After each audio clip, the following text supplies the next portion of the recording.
तो कैसे हैं आप सब। उम्मीद करता हूँ आप सब ठीक होंगे। हमारे पास गाड़ी आई है बोलेरो BS6। इसमें दिक्कत आ रही है urea related.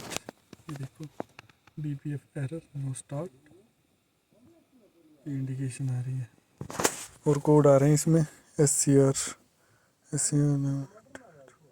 DPF back flow pump short circuit to ground SCR relay. तो अभी करते हैं चेक, दिखाते हैं फॉल्ट आपको। हमें जो एक फ्यूज जुड़ा हुआ मिला है,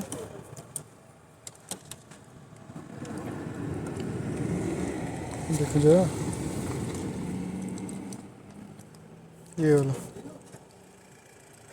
अभी इसको चेंज करते हैं, फिर देखते हैं इसके अंदर में क्या कोड आ रहा है। लगा दिया हमने। नहीं, इधर एक्स्ट्रा होता है फ्यूज, हर गाड़ी में होता है वो। इसको लगा देते हैं इधर।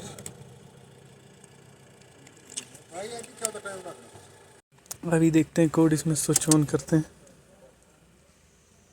टेस्ट पेंडिंग, टेस्ट हेल्ड में चले गए। ये जो था इसका फ्यूज़ उड़ा था, इसका। और अभी क्लस्टर मीटर में भी चेक करते हैं। वो जो है इंडिकेशन चली गई और हमारी गाड़ी अभी बिल्कुल ओके है।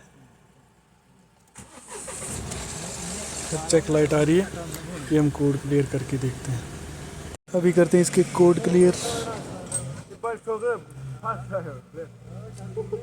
इसी प्रेशर से हमारा कोई लेना देना नहीं है, बाकी कोड चलेगी। और ये देखो